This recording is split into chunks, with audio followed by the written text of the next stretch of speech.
Hello everyone, welcome back to Farm Center 22. We're back here on Elm Creek with Grober Games. So we're still in the month of November. We picked up a massive cotton harvesting contract, so that's why we're still here. I decided to pick up this baling contract last minute here just because I figure a little extra income and we'll get a little extra feed set aside, some hay set aside for the sheep, because we still got like 6-7 bales left at the farm, but I figure if we keep staying ahead like we are, we'll never have to worry. But right now, actually like really admiring this Kubota tractor right now. I know I got it on my No Man's Land series, but I'm half tempted to get it on here too right now. I mean, that class has been one heck of a tractor, but I kind of want to get something a little that isn't quite used. But you know, I think the smart financial decision is to stay away from buying any more tractors right now. Between the New Holland and the class, that's all we really need. And I'll be honest with you, I don't think there's really much for us to look at for upgrading tractor-wise for the size of our farm. I honestly think we might have to upgrade a combine again before we start thinking about another tractor, to be honest with you. Well, actually, we need to worry about upgrading our seed drill, but that's a little bit on the back burners for now, just because I think in the long scheme of things, we're probably going to be heading towards more sunflower farm like crop than we are anything else. But I don't know, it's hard to say. We might get into that big canola kick as well, since we got that oil plant, and I really want to make the most out of our money on that situation as well. So it's kind of hard to say what is going to be the next right financial choice for us between our sprayer and our fertilizer spreader. That fertilizer spreader we've had forever, and we bought that brand new. That's already paid itself several times over, but I don't feel like we need to really upgrade that. The only thing I've been thinking about getting for it is there's like a little dump trailer that has a PTO on it that we could actually attach the fertilizer spreader to the back of, and we could actually basically increase our capacity of how much we can actually haul in that spreader, so to speak. Like we'd be able to carry more lime on us for when we start liming all our fields a little bit more. So I think that'd be what I would probably more than likely upgrade in that scenario, is just getting that pull behind trailer, because in the end that would pay itself off pretty easily, and we wouldn't have to worry about upgrading a spreader as well, because that fertilizer spreader we got spreads a pretty good amount of distance for us. So it's one of those situations I'm bouncing back and forth in my head that I'm trying to figure out what is the next right investment for our farm besides a new shed, obviously. And I think the new shed will go up next year. With the amount of money we have right now, we're at like $196,000, and if we finish this contract, that'll give us around another 8 to 9. And then if we finish the cotton contract, that'll be another 8 to 9 as well. So we'll be at like $208,000 in the end of everything. So we're sitting in that situation. It's just that I need to find a good place to put the shed up at is my issue, because I would like to put it up in our front yard, but we got all the sheep barns and chicken barn up there, and the only really good place would be that little field. And since that little field's our only source of wheat right now, which is a little concerning, since I do know we gotta invest into a new shed at some point. I'm trying to just think here, and just with the way our ground is there at the farm, unfortunately, like on that field I should say, is that it's not really it's not the most level ground in the game. So it's gonna take some time for us to like move dirt and fill to get it just set up right, so to speak. But I'm trying to decide, and I haven't really decided yet either how big of a shed I want us to put up there as well, because we don't really need a huge one. We just mainly need a big enough one to where we can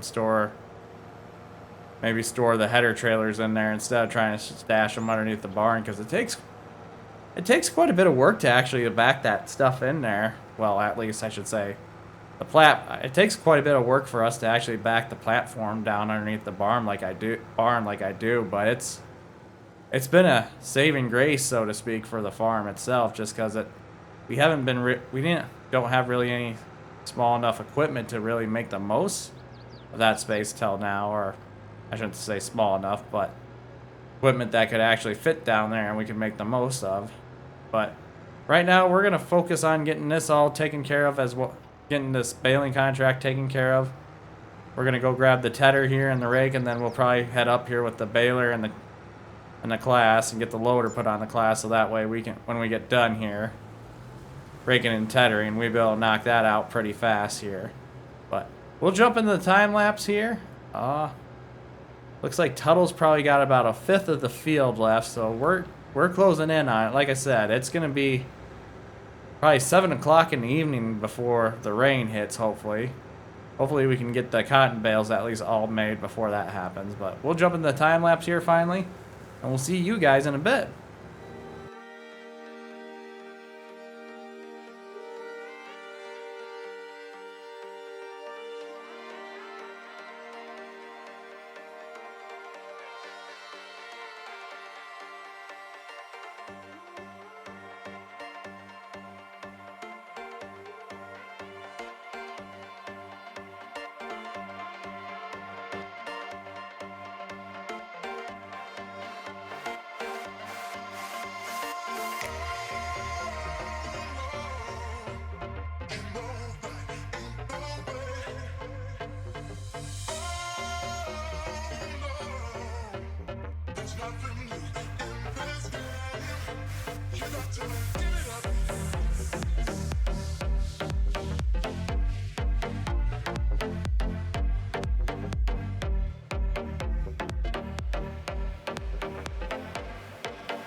Well, everyone, I think this is where we're going to wrap up today's episode. Apparently I wasn't quick enough to pull the bale back out to get us some cotton for our spinneries, so that's unfortunate for us. But, you know, it is what it is. I mean, we made quite a bit of extra money there in the long scheme of things, which is not the end of the world type thing. In fact, I'm wondering, we're just a little bit short from getting that ground net I'm looking at right now. So I'm thinking, kind of thinking, you know, maybe it will like eliminate a little bit of this patch here and just have it go all the way down and then over once, so to speak. Then we'll expand there, but we'll have to wait till after this winter. The winter months are over, so. But anyways, when we come back next time, we should be in the month of no, it's May, ain't it? No, March. Month of March we'll be coming back so we can start getting our sunflowers done. So depending on how much money we make over the next few months, we might have a new piece of ground when we come back, and we might start working on getting that all situated and set up and ready to go. But like I said, this is where we're going to wrap up today's episode. If you guys enjoyed today's episode, please give it a thumbs up. It really helps out the channel. If you're enjoying the content, please subscribe so you can stay up to date to the latest series. Above all else, I hope you all have a wonderful rest of the day. And most of all, thanks for watching.